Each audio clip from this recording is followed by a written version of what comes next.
بسم الله الرحمن الرحيم الحمد لله رب العالمين والصلاة والسلام على رسوله الكريم أما بعد قال الإمام أبو داود رحمه الله باب في القدر باب ہے تقدیر کے بارے میں، یعنی اس باب کا مقصد ہے قدریہ پر رد کرنا اور اسلام ایمان کے 6 ارکانوں میں سے چھٹے رکن کا اس بات کرنا، اس کو ثابت کرنا اس باب کا اہم مقصد ہے۔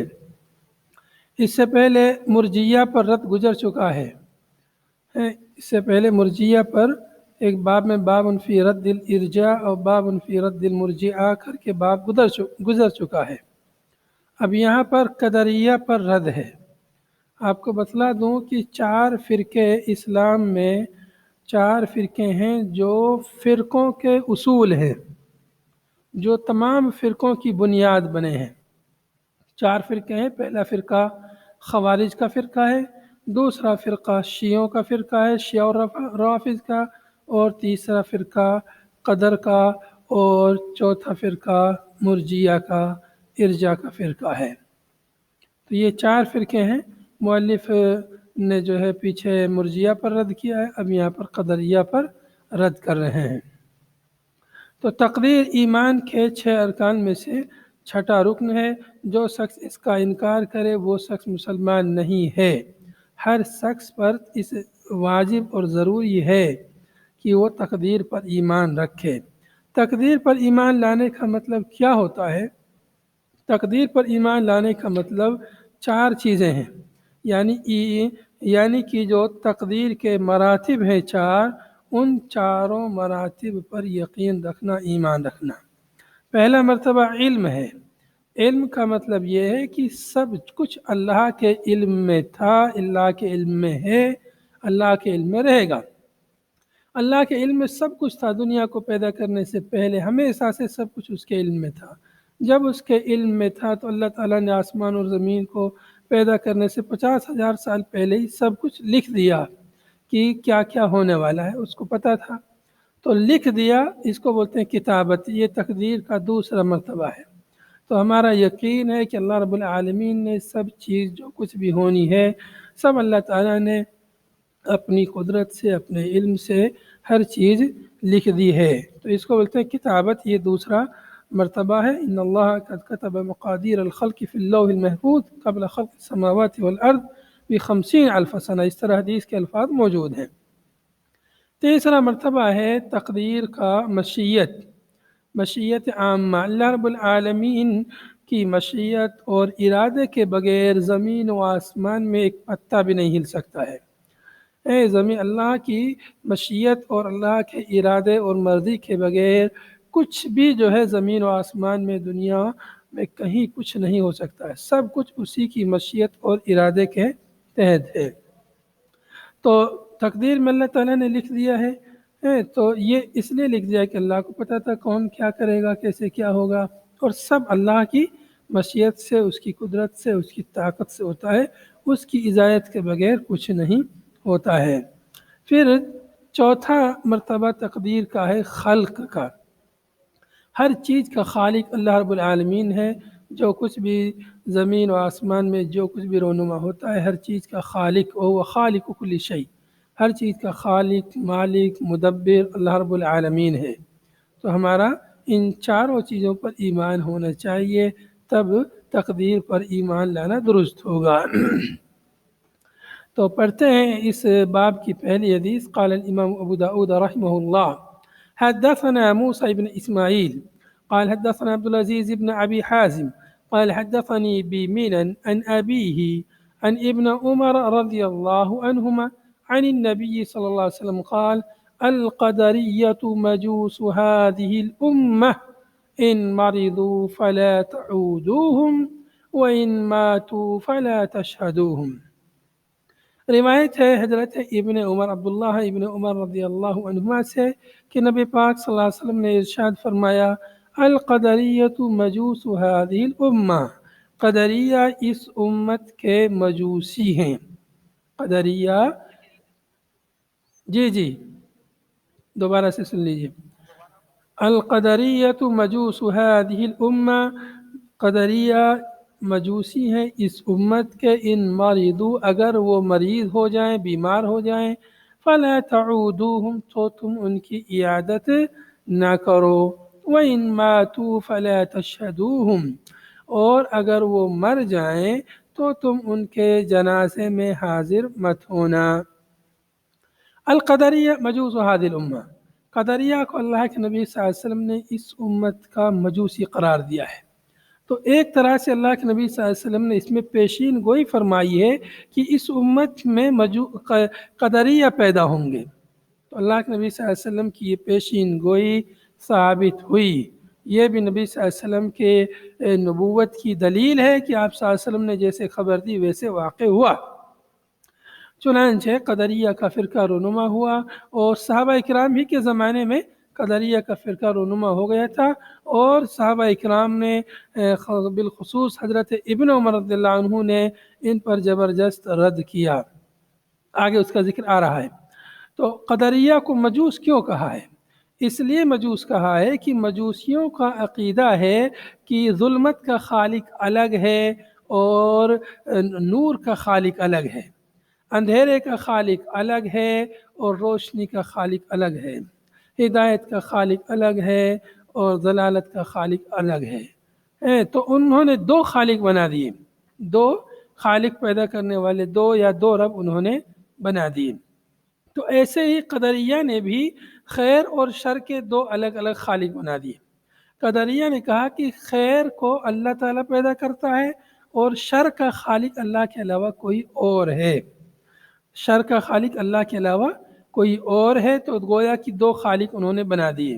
تو جس سے شر صادر ہوتا ہے، جو شر کا فاعل ہے، انہوں نے اس فاعل ہی کو خالق بنا دیا، حالانکہ اللہ رب العالمین ہر چیز کا خالق ہے، وَهُوَ خَالِقُ كُلِّ شَيْءٍ، اللہ تعالیٰ ہر چیز کا خالق ہے، ہر چیز کا پیدا کرنے والا اللہ تعالیٰ ہے۔ اگر ہم یہ کہیں کہ شر کا خالق اللہ نہیں، یہ کوئی اور ہے، تو اس کا مطلب پھر یہ ہوگا کہ اللہ تعالیٰ پر یہ شر کا پیدا کرنے والا غالب آ گیا ہے۔ آپ دیکھیں گے کہ دنیا میں شر اور فساد زیادہ ہے بنسبت خیر کے، تو اس کا یہ لازمی نتیجہ نکلے گا شر کر پیدا کرنے والا اللہ پہ غالب آ گیا، نعوذ باللہ۔ تو اس لیے یہ اعتقاد رکھنا جائز اور درست نہیں ہے۔ معلوم ہوا کہ ہر چیز کا خالق، مالک، رازق وہ اللہ تعالیٰ ہے، اللہ کی مشیت، اس کی اجازت کے بغیر کچھ نہیں ہوتا ہے۔ اللہ تعالیٰ نے ان کی لگام ڈھیلی چھوڑ کے رکھی ہے، شیاطین کی اور اشرار لوگوں کی، شر فساد پھیلانے والوں کو اللہ تعالیٰ نے ڈھیل دے رکھی ہے کہ تم جو چاہو کرو، تمہارا وقت ایک دن طے ہے اور یہ سب ختم ہو جائے گا، تم کو میرے سامنے آ کے جواب دینا ہے۔ سب انسانوں کو اللہ تعالیٰ نے اختیار دے دیا ہے کہ دیکھو اختیار کا ایک ایسا جائز فائدہ اٹھاتے ہیں، ایک ناجائز فائدہ اٹھاتے ہیں۔ اختیار جو ہے یہ ایک بہت بڑی ایک نعمت ہے، اللہ تعالیٰ نے اختیار دیا ہے۔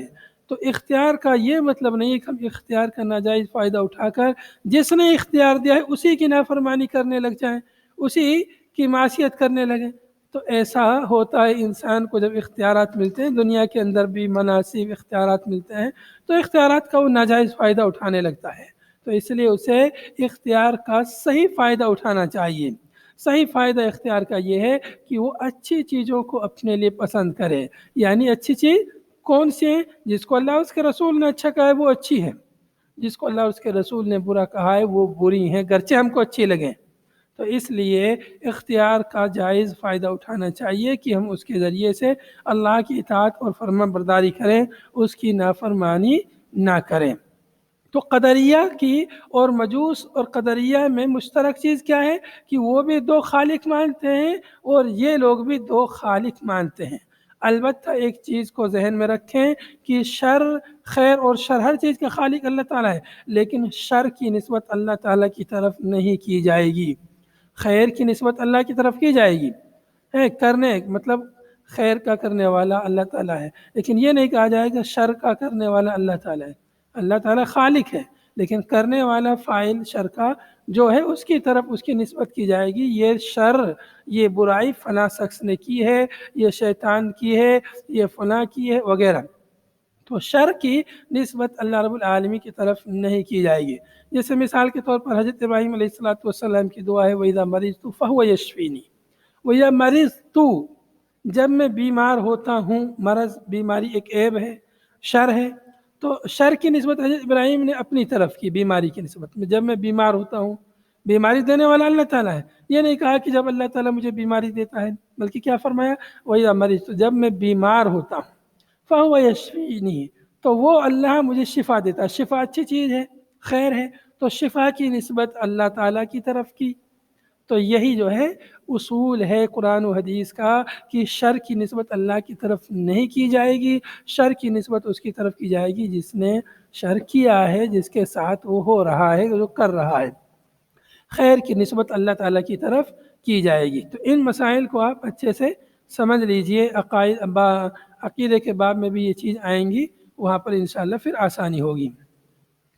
تو آگے فرمایا اللہ کے نبی صلی اللہ علیہ وسلم نے ان کی بدعت کی خطرناکی دیکھیے کہ خطرناکی کی وجہ سے اللہ کے نبی صلی اللہ علیہ وسلم نے ان کے پاس جانے سے منع کیا. یہاں تک کہ وہ بیمار بھی ہو جائیں تو ان کی عیادت نہ کرو، اور اگر وہ مر جائیں تو ان کے جنازے میں شریک نہ ہو.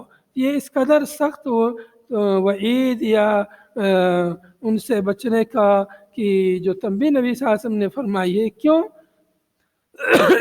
تاکہ لوگ اس بدعت سے دور رہیں، تاکہ لوگ قدر کی بدعت سے دور رہیں، اپنے آپ کو اس سے بچائیں. حدیث جو ہے حسن لغیرہ ہی ہے. حدیث کی سند میں راوی ہیں ان ابیہ بمنا ان ابیہ جو یہاں پہ راوی آئے ہیں ان کا نام ابو حازم سلمہ بن دینار ہے. ابو حازم سلمہ بن دینار ان کا نام ہے. انہوں نے حضرت ابن عمر رضی اللہ عنہ سے سنا نہیں ہے.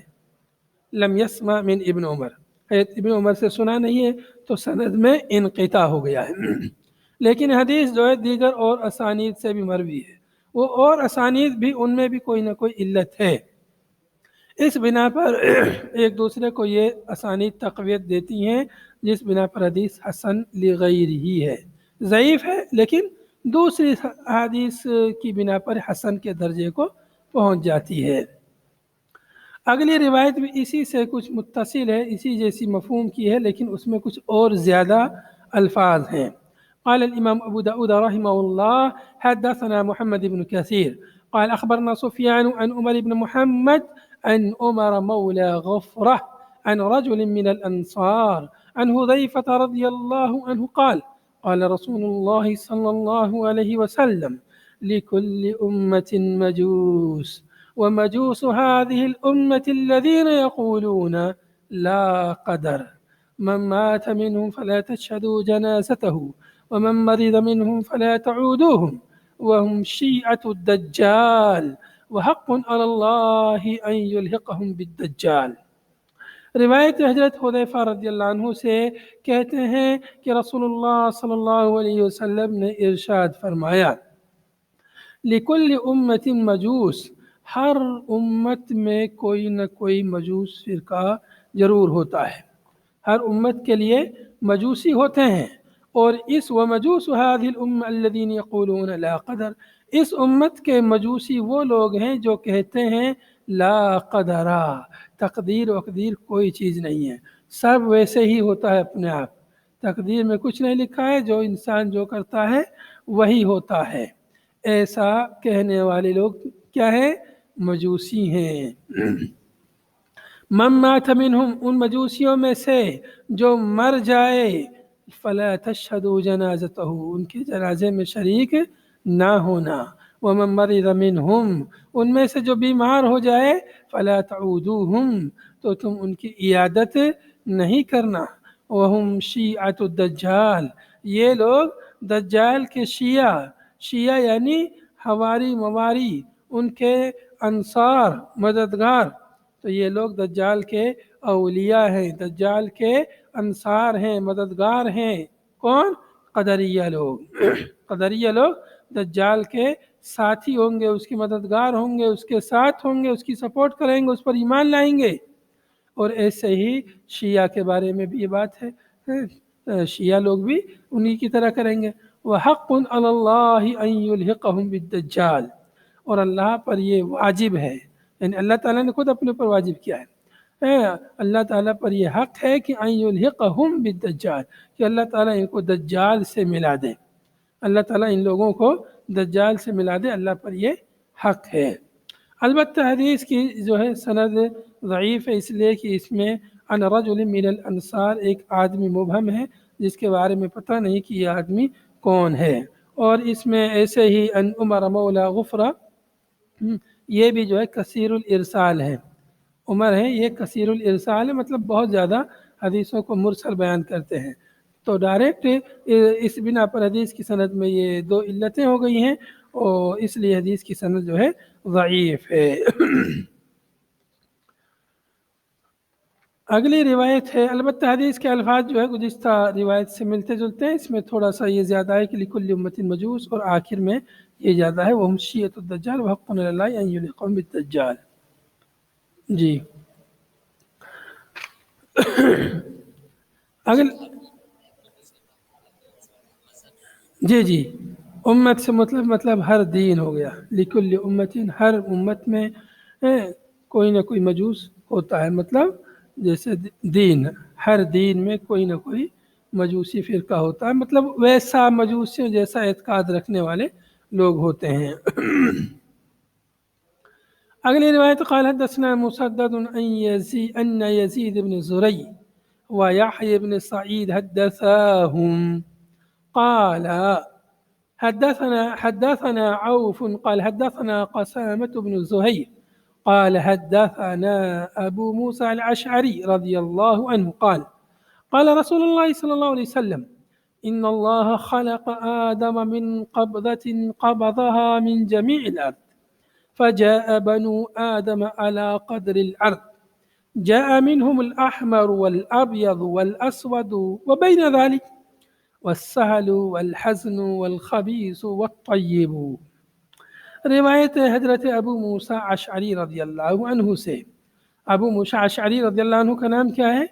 عبداللہ ابن قیس الاشعری، عبداللہ ابن قیس الاشعری کہتے ہیں کہ رسول اللہ صلی اللہ علیہ وسلم نے ارشاد فرمایا، ان اللہ خلق آدم، اللہ سبحانہ و تعالی نے پیدا فرمایا آدم کو، یقیناً اللہ سبحانہ و تعالی نے آدم علیہ السلام کو پیدا فرمایا من قبضۃ قبضها من جمیع الارض، ایک قبضہ سے جس کو اللہ تعالی نے پوری زمین سے لیا، قبضہ ہے اور قبضہ، اس کو ضمہ کے ساتھ بھی پڑھ سکتے ہیں اور فتحہ کے ساتھ بھی اس کو پڑھ سکتے ہیں، بالضم ضمہ کے ساتھ ملء الکف ہے، ہاتھ ہتھیلی بھر کو کہتے ہیں قبضہ۔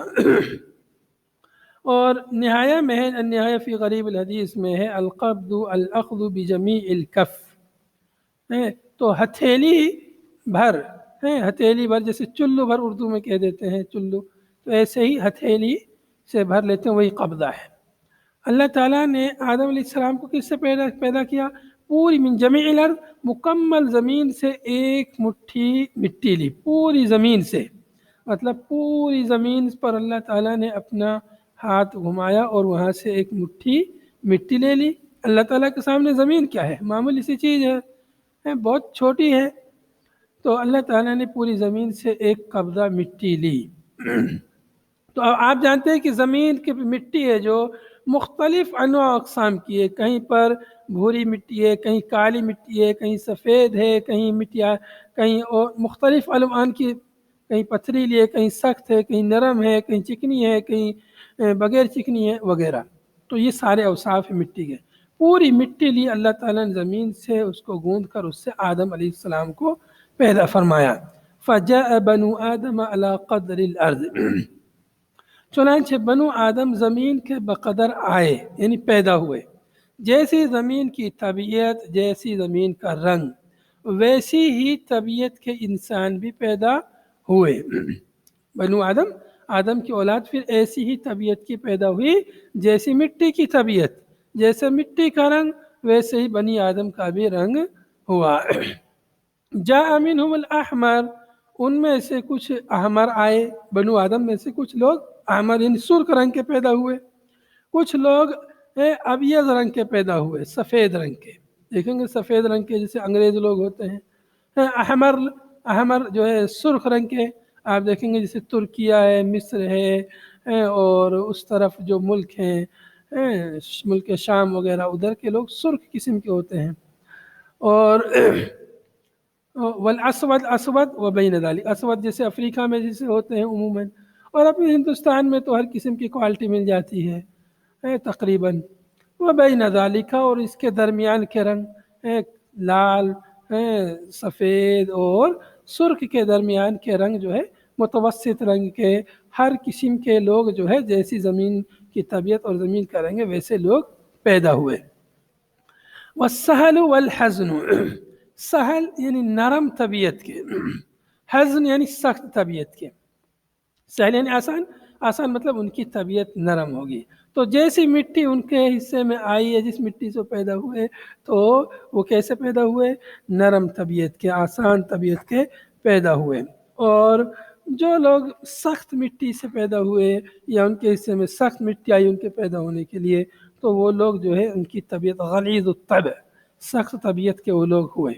والخبیث والطیب، کچھ لوگ خبیث ہیں، خبیث طبیعت کے یا خبیث ان کے اخلاق ہیں، خبیث مٹی سے، گندی مٹی سے، کیچڑ سے پیدا ہوئے ہیں۔ والطیب، اور کچھ لوگ اچھی مٹی سے، بہترین مٹی سے، صاف ستھری مٹی سے، زرخیز مٹی سے پیدا ہوئے، تو وہ لوگ اچھے پیدا ہوئے، ان کی طبیعت اچھی ہے، ان کے اخلاق اچھے ہیں اور ان کا ایمان اچھا ہے، درست ہے۔ زاد فی حدیث یحییٰ کی حدیث میں یہ لفظ زیادہ ہے، وہ بین ذالک، یہ بین ذالک کا لفظ جو یہاں پہ آیا ہے یہ لفظ جو ہے کس کی طرف سے زیادہ ہے؟ یہ یحییٰ بن سعید، یہاں دیکھ رہے ہیں نا یحییٰ، امام صاحب نے مسدد سے روایت کیا، مسدد نے اس کو یزید بن زرع اور یحییٰ بن سعید سے روایت کیا ہے، تو یحییٰ بن سعید کی حدیث میں یہ لفظ زیادہ ہیں جس لفظ کو یزید نے نہیں بیان کیا ہے۔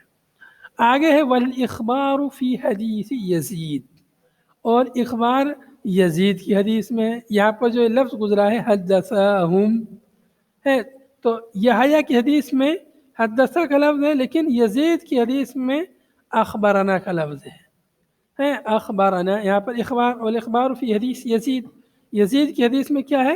اخبار، یعنی حدثنا کے بجائے یا حدثہم کے بجائے انہوں نے کیا کہا ہے؟ انہوں نے کہا اخبرنا عوف، یہاں پہ آپ دیکھیں گے حدثنا یہاں لکھا ہوا ہے، آگے دیکھیں گے حدثہم، ان دونوں نے ان سے حدیث بیان کی مسدد وغیرہ سے، پھر یہ دونوں کہتے ہیں حدثنا، تو یہاں پر حدثنا ہے تو یہ دونوں نے حدثنا نہیں کہا ہے، صرف یحییٰ نے حدثنا کہا ہے اور یزید نے اخبرنا کہا ہے۔ تو سمجھ میں آگے اس کا مفہوم؟ حدیث جو ہے صحیح ہے، اور اس حدیث سے معلوم ہوا کہ اللہ رب العالمین نے آدم علیہ السلام کو مٹی سے پیدا فرمایا۔ مٹی کہاں سے لی؟ مٹی پوری زمین سے اللہ تعالیٰ نے لی، من جمیع الارض۔ معلوم ہوا کہ جس مٹی سے اللہ نے آدم علیہ السلام کو پیدا کیا، وہ مٹی اللہ تعالیٰ نے مکمل زمین سے، پوری زمین سے لی، جیسے آپ پوری زمین پر اوپر ہاتھ گھمائیں اور اکٹھا کر لیں مٹی تو اس کی کیفیت اللہ بہتر جانتا ہے کس طرح سے، لیکن پوری زمین سے ایک مٹھی مٹی لی، اللہ تعالیٰ کی مٹھی اتنی بڑی ہے، اس میں سے ایک کف، ایک ہتھیلی مٹی لی اور آدم علیہ السلام کو پیدا فرمایا۔ آپ جانتے ہیں کہ آدم علیہ السلام جو ہے 60 ہاتھ لمبے تھے، مطلب جو اس وقت کے انسان ہیں یا نبی صلی اللہ علیہ وسلم کے زمانے میں جو انسان کا قد تھا تقریباً، یعنی زیادہ فرق نہیں ہے ابھی میں اور اس وقت میں، تو 60 ہاتھ کے تھے آدم علیہ السلام۔ اس سے معلوم ہوا کہ پہلے کے لوگوں کا قد کاٹھی بڑی ہوا کرتی تھی، کیونکہ بہت لمبا زمانہ عرصہ گزر گیا ہے۔ حضرت ابراہیم علیہ السلام کے قدمین مبارک کے نشانات، مقام ابراہیم میں جو پتھر ہے، مقام ابراہیم جس کو کہا جاتا ہے، اس پتھر پہ ان کے قدم کے نشانات آج بھی جو ہے نقش ہیں، تو وہ قدم کے نشانات آج کے انسان کے قدم سے کچھ بڑے نظر آتے ہیں۔ اس سے بھی اندازہ ہوتا ہے کہ ابراہیم علیہ السلام کے زمانے میں بھی لوگ بڑے تھے، لیکن اتنے بڑے نہیں تھے جتنے آدم علیہ السلام کے زمانے میں تھے۔ بہرحال تو ایک تو یہ بات معلوم ہوئی کہ آدم علیہ السلام اللہ رب العالمین نے مکمل زمین سے پیدا فرمائے. دوسری بات یہ معلوم ہوئی کہ آدم علیہ السلام کی اولاد کیسی آئی؟ جیسی زمین کی طبیعت تھی جس ویسی ہی جو ہے انسانوں کی طبیعت اور انسانوں کے رنگ جو ہے آئے ہیں. تو کچھ لوگ گورے ہیں، کچھ کالے ہیں، کچھ درمیانی متوسط رنگ کے ہیں، کچھ بہت زیادہ سفید ہیں، کچھ بہت کم سفید ہیں، کچھ اس طرح سے. تو یہ طبیعت بھی، اور پھر انسان کا اخلاق و کردار، اس کا ایمان، اس کا عدم ایمان کا بھی جو ہے زمین پر، زمین کی طبیعت کے حساب سے اس پر بھی اس کا اثر ہے. اگلی روایت کچھ لمبی ہے، اس کو انشاءاللہ اگلے درس میں لیتے ہیں. هذا وصلى الله وسلم على نبينا محمد وعلى آله وصحبه أجمعين. سبحانك اللهم وبحمدك نشهد أن لا إله إلا أنت نستغفرك ونتوب إليك.